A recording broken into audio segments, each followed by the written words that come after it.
looking at some ideas around sequencing and pain. So when we're working with physical pain, what we're confronted with really, right, is trying to figure out in ways in which to move our clients safely. And that is always at the top of our mind because obviously we don't want to create any more problems than they already have. If you really stick with that and don't kind of get too caught up in needing to fix that person right then, right now, and simply stay with the method, you will help them, and it is very unlikely you'll hurt them. And the thing that really comes into play here is that when you're working with pain and you have a client in pain, then what you have is somebody whose vata is probably out of control, right? So you have a lot of moving energy because pain moves vata, which really means that it's super imperative that you stay calm and you stay centered and you find your own breath in session. And a reminder to us all, right, that it's better for your vata to influence them than vice versa. That's why they're there. So your job, right, is to stay in your practice while you're working. Now, acute pain, right, is really hard to work with. You know, acute means that it's recent and it's strong. Maybe there's swelling or bruising, right? Maybe your client it's like, ow, I have my back out, I was walking down the stairs and something happened. These kinds of pains is not the kind of pain we should be working with. And the reason for this is that acute reactions are a sign that something's wrong, but it's also a sign that the body's trying to fix it. Maybe it's swelled up, right, to limit something from spreading. And this might be an appropriate time for your client to do nothing. So we may harm our clients by working with this. But that kind of acute thing is not the same, right, as sharp pain that's older or recurrent swelling, right, that's older, maybe months or years, right? So if it's been going on a while, it is not acute. It might be an acute phase of something chronic, and that's okay usually for you to work with. Now, of course, as a general caveat, this is all based on some sort of medical professional giving them the okay. So you are not that medical professional. So either your client is choosing to not have that okay, or they've gotten that okay, but do not act in that role because that is not your job. So let's look at muscle pain. There's a muscle tearing image here. But the thing to know is that muscles tear all the time, and when we challenge them, like lifting weights, say, we are sore the next day because we have some small tearing in that muscle. And that's normal, and this is how muscles grow. So you can think of that kind of soreness and maybe discomfort. Someone might describe that as pain as like, their body's saying, I'm not quite ready to lift weights again. I'm healing and growing, so kind of leave me alone for a minute. This is normal. But when a muscle tears more than this, we start to have a problem. It causes pain and also a rapid repair that sometimes leaves scar tissue. And that tissue is laid down quickly to knit the muscle back together. It's not a perfect technique, so it can create a lot of dysfunction and pain. This is why someone might, when they tear a muscle, or they might say like they pulled their muscle, which is the same thing, they might show up in your office 6 months later or 6 years later, right, with some sort of problem there. And it's because that scar tissue needs to be realigned so the muscle can function better. And often, one of the things that will realign this is strengthening and stretching the muscle, moving it basically, with little intention. So that's one possibility. Another possibility is that a muscle is really tired, unable to do its job, and in spasm. So spasm is muscle contracting involuntarily to get a job done that it can't do, right? So maybe it's too weak to do the job being asked of it, or maybe the muscle needs to be strengthened, or maybe some other muscles are not doing their job, so they're trying to pick up the slack. And the body is really amazing this way. All the components, everybody, right, is willing to take one for the team right, and go into spasm in order to get something done. So we don't really function like a machine, like a car or something where, if a cylinder goes, it's not like the other cylinders in the engine work harder. It's just, the car stops working. We, however, will keep going no matter what if we can. So there's a few things when muscles in spasm, we need to release the spasming muscle. And when we do that, and when we strengthen the muscles that should be helping it also, that muscle, or maybe there's other muscles that weren't picking up the slack, pain gets reduced. So we can see how our process, right, of warming up the joint, right, a little range of motion, a little breathing and moving to get those muscles to begin to function, right, and then strengthening, right, and then finally stretching. So the strengthening maybe brings a lot of blood there, gets everything working properly, and then the stretching realigns scar tissue, for instance, right? All this is a benefit. And we do this nice and simply and progressively when we're thinking about our sequencing. So the other type of pain, we're working with here, we might be working with a bunch is nerve pain, or we'll encounter, I should say. And nerve pain is a little different. It's often characterized by burning or shooting or sometimes tingling. So it's different than that muscular, direct kind of pain. It often travels, and we often feel the nerve pain somewhere other than the origin.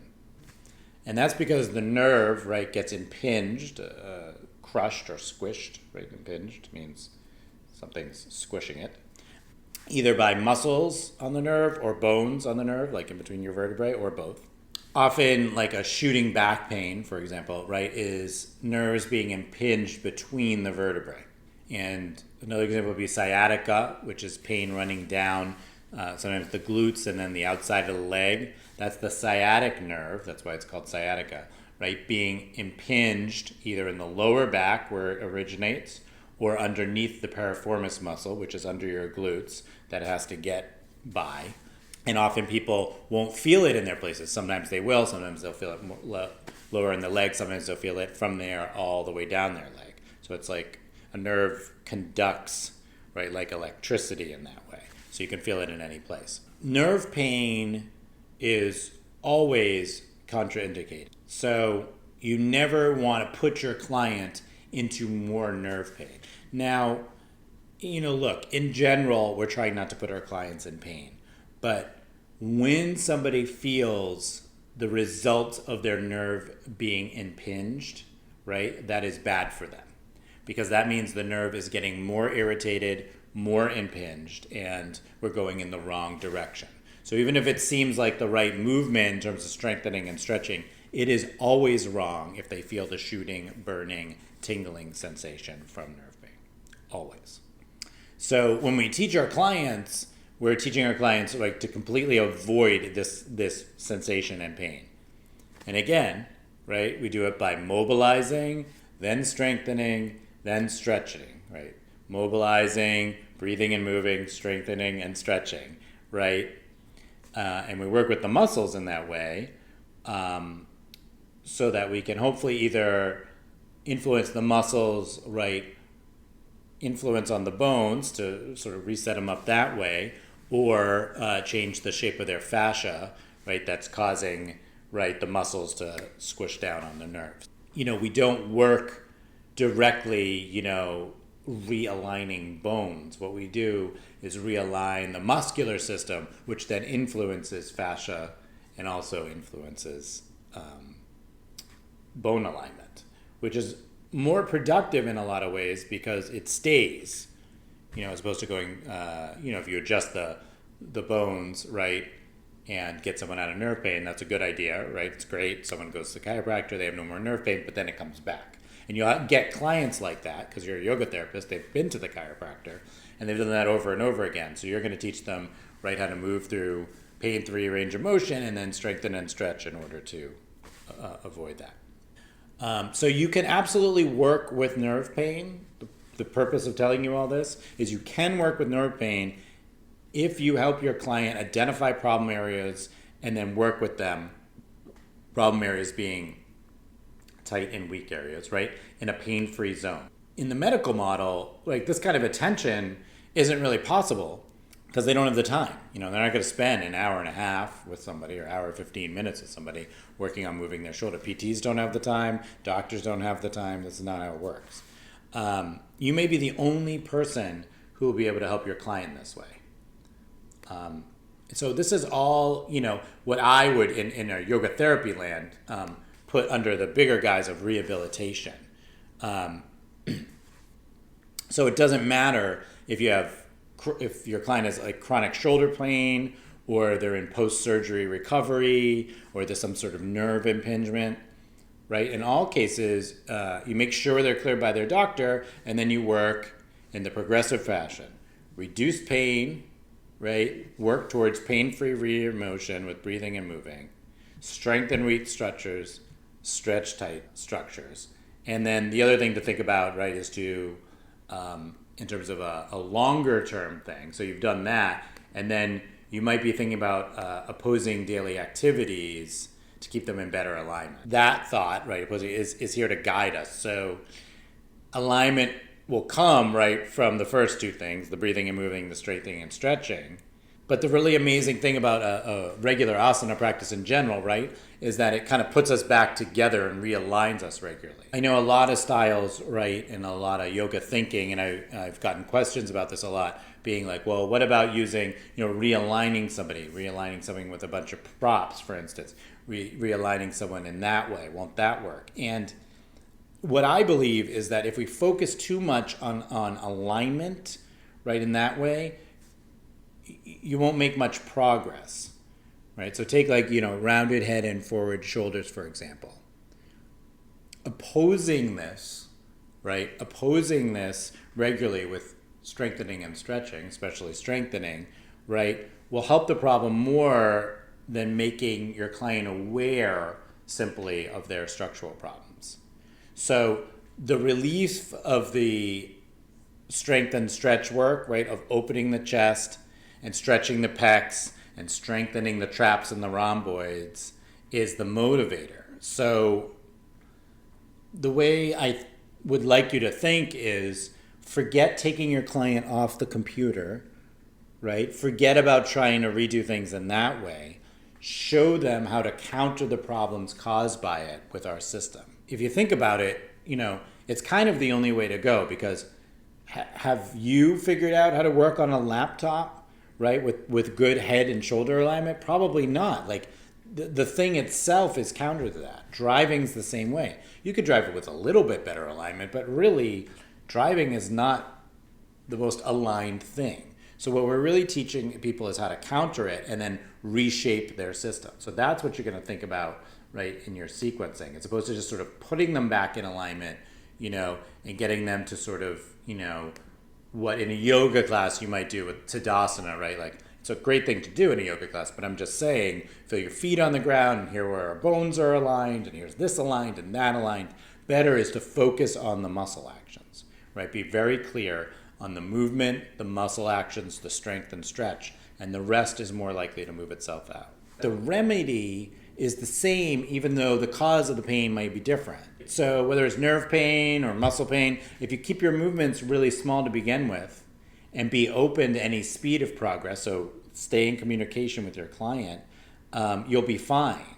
To be good at this, right, you have to be creative, so you'll need to bounce to different versions of the same movement, right, to find what works. So cat-cow doesn't work, you try Apanasana, right, to move the spine, arch and curl, right? Salabhasana doesn't work, to extend the leg, maybe you try it in tabletop. And then that doesn't work, you try focusing on the back in Warrior One. On the back leg, in Warrior One. That's your job, to be creative and find movements that fit into our system, which starts with pain-free range of motion, right? And then works into strength and stretch. That's your job. It's not, you can't go cookie cutter. I've said this before, but you're not going to be able to go cookie cutter on this process. You're going to have to be creative. But the good news is that you can work with all sorts of people with the same system. That over and over again, it comes back to some very, very basic concepts. And I say this to you with humbly and with a lot of experience under my belt. So I say this with you not as somebody who has fixed every client that's walked in the door, But after hundreds and hundreds and hundreds of clients, you start to really see, and this is backed up by medical literature, right, that the remedies are over and over and over again very similar. There's just a little creativity about how to get the person in there. So do not be afraid to work with people. Just work extremely slowly and mindfully. Slowly and mindfully.